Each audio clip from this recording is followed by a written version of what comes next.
This came out last year, but I didn't get around to playing it until just a few weeks ago.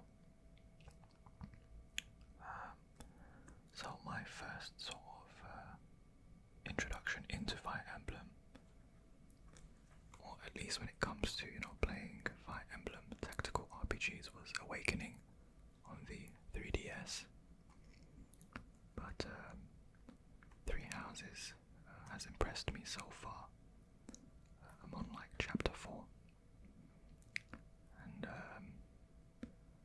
yeah, I mean, it's kind of exactly how I expected the game to play, to be honest. But very impressed with the range of characters. I'm sure there's going to be a lot of twists and turns as I progress. It's a really long game, as I've heard. I'm probably thinking easily over 100 hours. So yeah, I'm looking forward to playing more of Fire Emblem Three Houses. So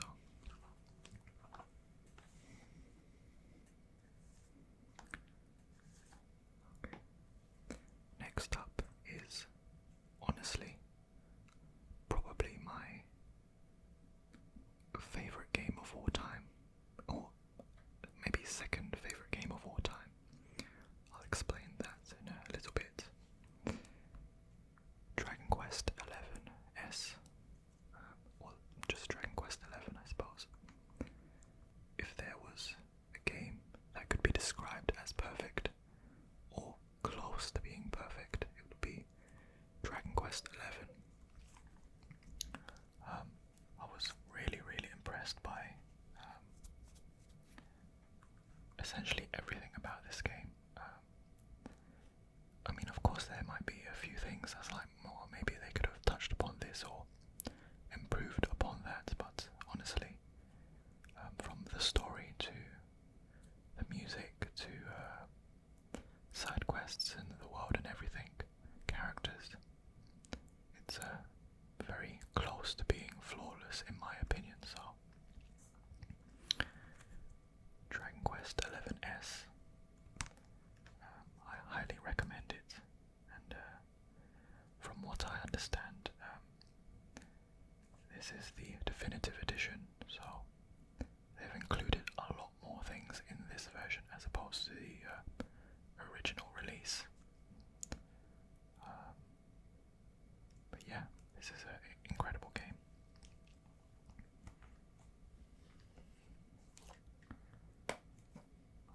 Okay, next up, Super Smash Bros. Ultimate. What more can I say, really? Probably the best version of Super Smash Bros. I'm sure some of you will or may disagree, but I mean, I've never really been that big on fighting games, to be honest. I'm just not really a fan of memorizing button combinations, but if there's a fighting game that's kind of very easily accessible to just any player, I guess, Smash Brothers is that game. But I think the most enticing thing about Smash Brothers is that it's got such a large range of characters, and it just keeps getting bigger. So I think that's really the thing that impresses me about the game the most, not to mention all of the soundtracks and the stages, and yeah, so really impressed by Super Smash Bros. Ultimate. But yeah, I recommend also.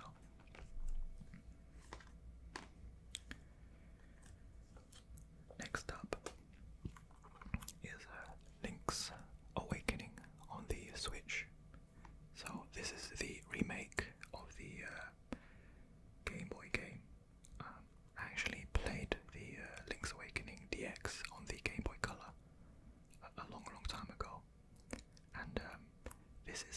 less a one-to-one remake, but just enhanced visually by a lot.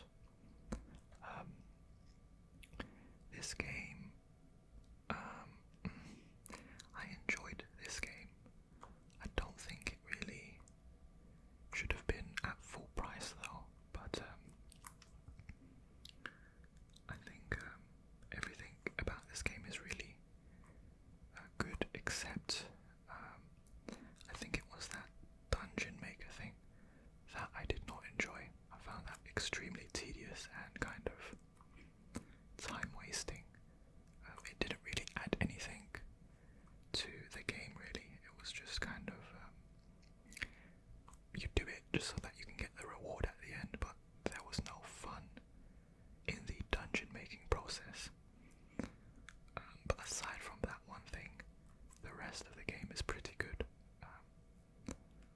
I think I would have preferred if they just made the game kind of like a normal 3D Zelda game as opposed to a top-down view. Okay, next up is Xenoblade Chronicles 2.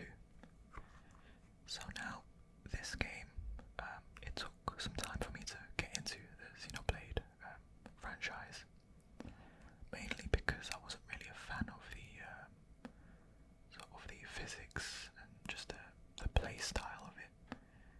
Everything seemed really floaty. But as I got further into the game, I really enjoyed it. Battle system's incredible, the story is quite interesting, but there's a lot to learn, a lot to remember.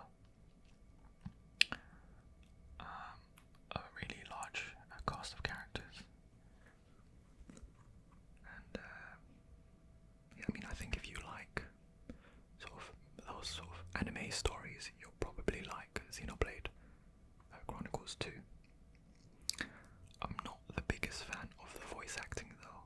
I think some of it is seems a bit out of place. Not every character, but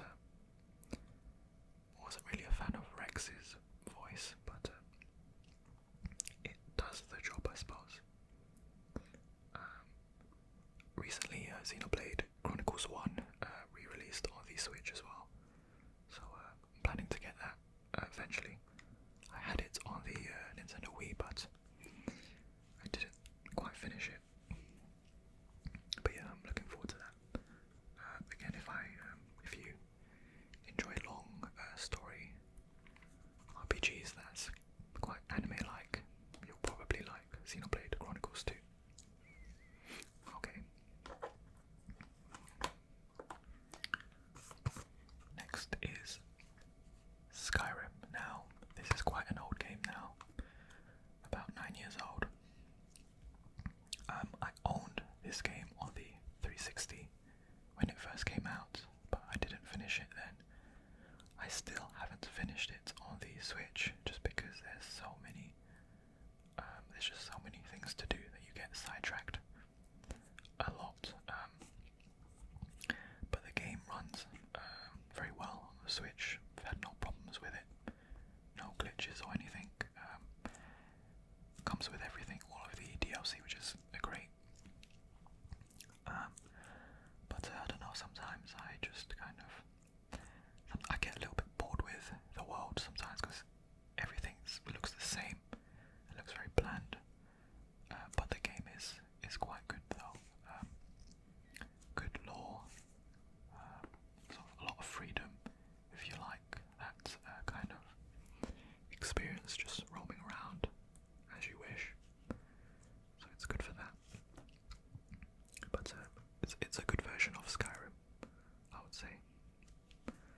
Hopefully one day I will finish it. Okay. Next is The Legend of Zelda Breath of the Wild. So, probably, arguably, one of the greatest games of all time. I don't think I really agree with that statement though. It's a very good game, don't get me wrong. I really enjoyed it. I put in about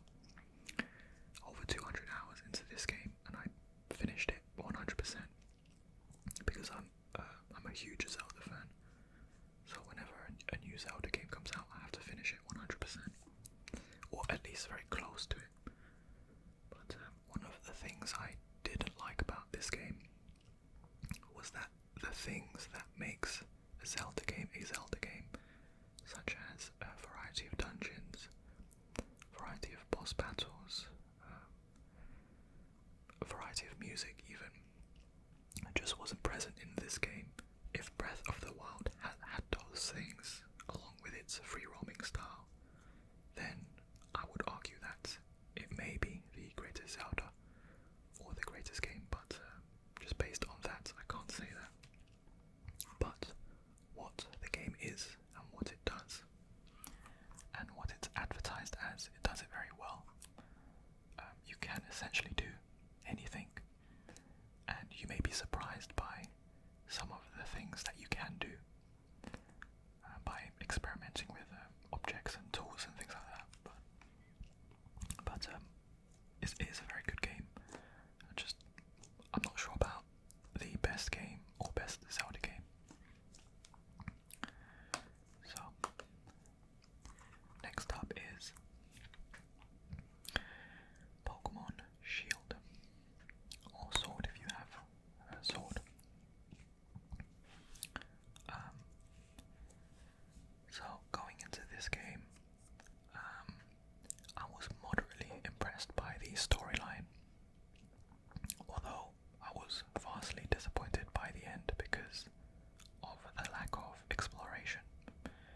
No caves, no explorable sea area. It was just very on rails, one path that diverts into two paths, but not really, nothing really expanding there. So that was a bit disappointing. Although this game did introduce my favourite Pokemon of all time, Surfetch'd, so it did that very well, so I was happy to see Surfetch'd. And the game could have used a lot of improving, so hopefully the DLC that comes out in November will change my opinion on that. So that's that. Next up, Mario Kart 8 Deluxe, which was also on the Nintendo Wii U. In my opinion, the best Mario Kart ever. And yes, I've played them all, starting with Mario Kart 64. And I did play the Mario Kart on the Super Nintendo later, but I guess that kind of affected my opinion since I did play it later. Prior to this, I would say the best Mario Karts were Double Dash on the Nintendo GameCube and the one on the DS, so those two I played very, very religiously. And this one, I mean, visually is the best for sure. Stage-wise, I would also say it's also the best. Again, I'm sure people will argue that, but in my opinion, it's the greatest, has the most variety. Just better and bigger overall. So just gonna set those aside. Going on to a different platform now. Final Fantasy X on the PlayStation 2. I still haven't finished this Final Fantasy game yet, but I will eventually. I've probably attempted to play Final Fantasy X about 3 or 4 times. I got like halfway and then I just stopped suddenly. I'm not too sure why, because of course it's quite a long game, but I will eventually beat this game along with 10-2 because I have that too. But what I've played of Final Fantasy X so far is pretty good, you know. We've got Auron, Tidus, Yuna, Waka, you know, quite interesting characters. It's just I haven't finished it. I think the last time I played it was I got to Seymour, the villain guy, or at least I believe he's the villain, the one with the blue hair. I mountains, and I couldn't beat him, so I just stopped playing. I think that was the last time I played Final Fantasy X. But yes, I'll get to that eventually. Now, this is my favourite game of all time, okay? It's kind of, well, okay, let me just show you. Final Fantasy XI. I played the Xbox 360 version. It originally came out on PlayStation 2, I think in 2001 or 2002, I don't remember.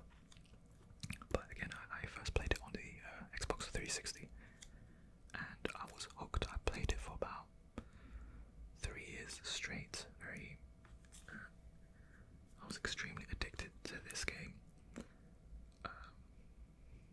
Pretty much wake up, turn on Final Fantasy XI, play for like 12 hours, 12 hours plus, and then go to sleep. You wake up, you do the same thing over again. It was crazy. But I don't regret a single second of that experience. It was, again, the best video game experience I've ever experienced. This is like a single player experience mixed with a multiplayer experience, mixed with a sense of realism. So you got the best of all three worlds. The camaraderie in this game was incredible. The people that you met on this game, you know, they genuinely try to help you. And one of the things I really like about this game is that you really have to work together as a team to get anywhere, especially once you reached, I think probably level 10 at least onwards. You had to get into parties of 6 and level up that way. And so you build a really strong sense of community and camaraderie, and you just help each other out. And so that was mixed in with a single player kind of feel too. Really liked the menu system. Not really a fan of the generic MMO HUD, where you've got your sort of quick options at the bottom. This was like playing a single player game, but multiplayer, but also it felt like real life as well. So now this game isn't the same experience it was anymore though, because it is an MMORPG. So that experience only existed for that time when I first played it, which is a shame, because I would definitely try it out again if I could, but that experience is in the past now, so can't really go back to it unless they re-release it, which I've heard they've been talking about, like a remake or something, but we'll see. Oh, and so I guess I would say top place for favourite game would either be this game. Well, actually, if you include all games, no disregarding of anything, then Final Fantasy XI is my favourite game. But if you don't count that because it's an MMORPG and because the experience is normal, then Dragon Quest XI-S is my favourite game. It's interesting how they're both 11. Okay. Next up,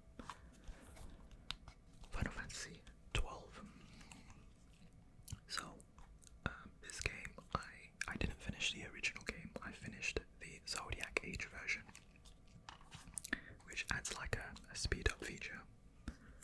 And this is probably the closest thing to playing Final Fantasy XI offline, because it's quite similar in terms of battle system and the maps and stuff, but not quite like 11 because of course it's offline.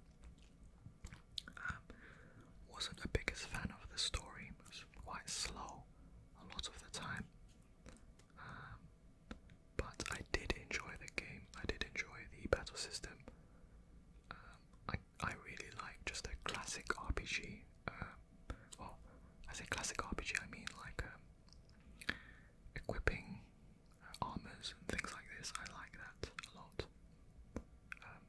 That's why I wasn't really a big fan of Final Fantasy VIII, which I'll leave for another time.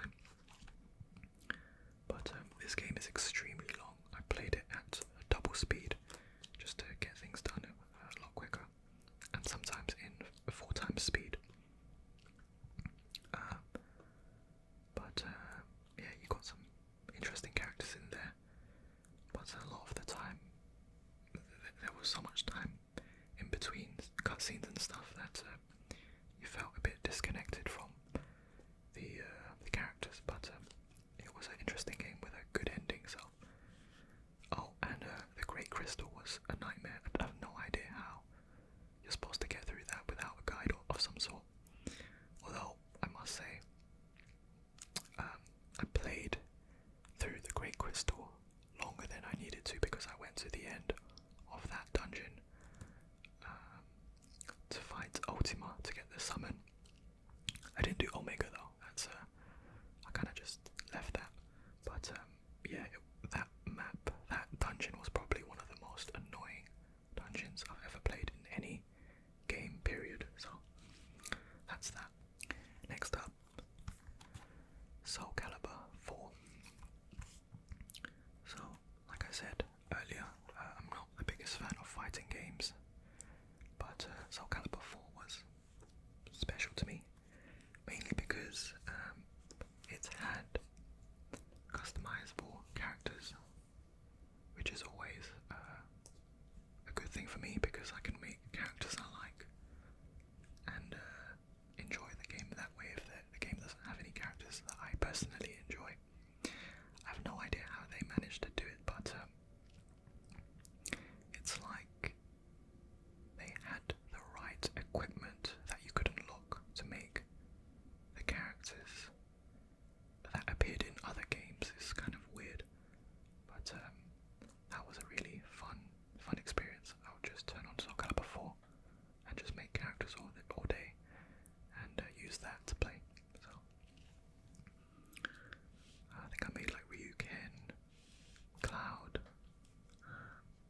Who else did I? Oh, a lot of different characters. So next up, One Piece Unlimited Adventure. This is the Japanese version on the Nintendo Wii. Now, if you know me, you would know that I'm a huge One Piece fan.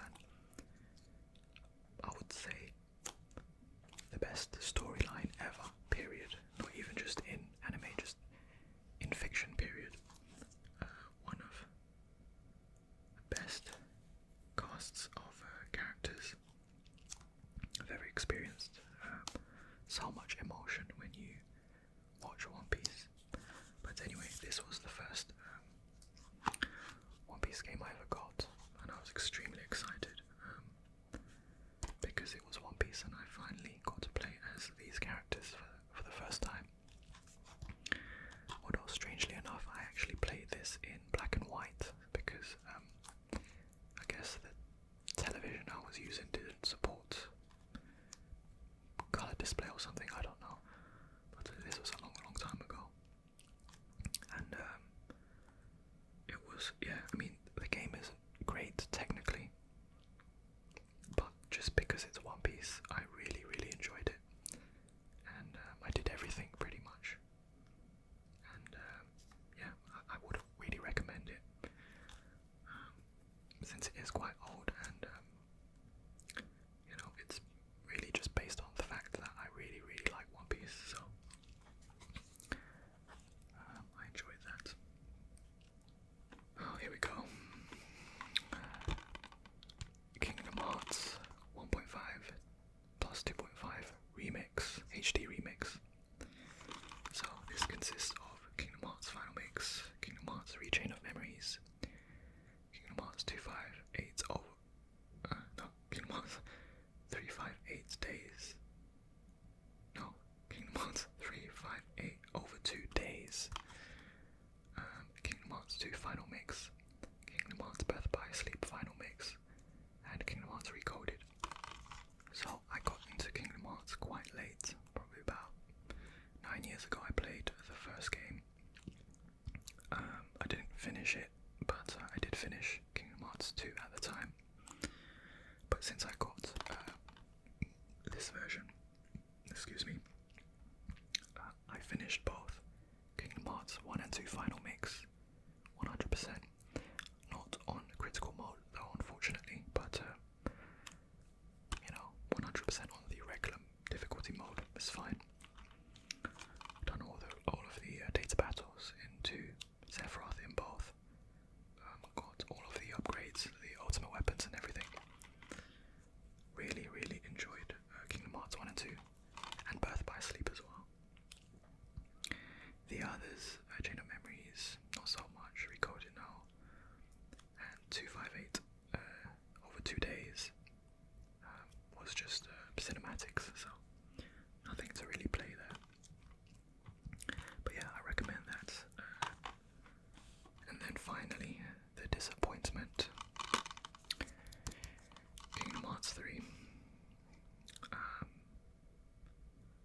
missed opportunities with so many different characters.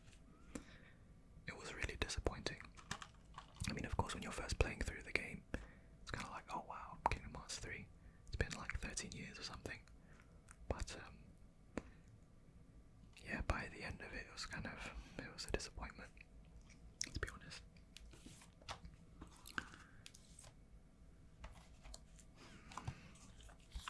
Okay, next up, Overwatch.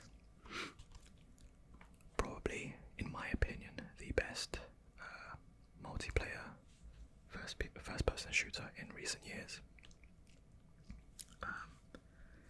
Nowadays, you've got first-person shooters and survival, third-person shooters everywhere, but I mean, it's just the same thing pretty much. So, Overwatch is a very unique case.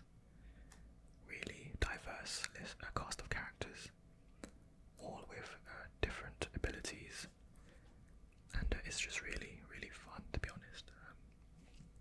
I spoke about this a little bit already, but yeah, nothing comes close, in my opinion, to a unique multiplayer first-person shooter, or just a shooter in general, period. I would say, in my opinion, that this is my new, excuse me for saying this, my new Halo, because prior to this, I would say Halo 1, 2 and 3 were my favourites, but Overwatch kind of dominates at this point, in my opinion, of course. So, next up, Final Fantasy VII Remake. I got the Deluxe Edition. I just have the case here. Again, it's a shame that this isn't the full game. But I did enjoy this game thoroughly, with except the end. Wasn't a fan of the direction they went there. They could have done something different, but not what they did exactly. I wasn't a fan of that, which I won't say too much because I don't want to spoil, but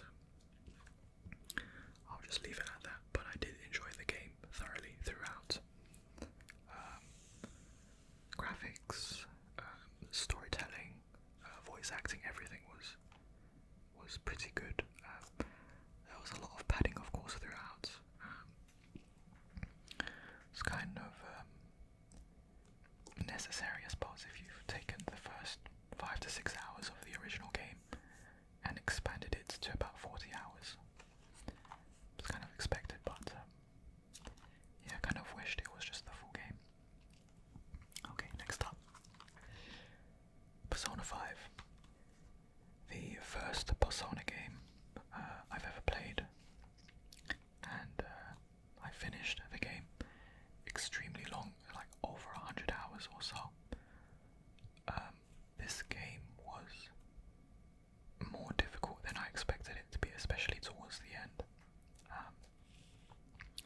Although, playing through it a second time, as I'm doing, I understand the mechanics a lot more and how the game works.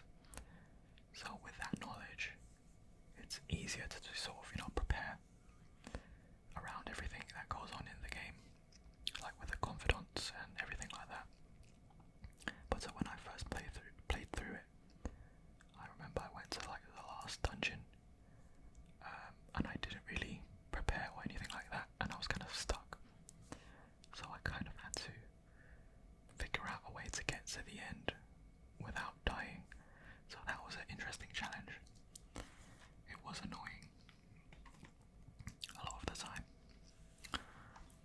So lastly, the last game I'm going to show, Resident Evil 2 Remake. I'm not the biggest fan of survival horror games, but I did finish this game, or at least on Leon's side I finished the game, and even though I'm not the biggest fan of survival horror games,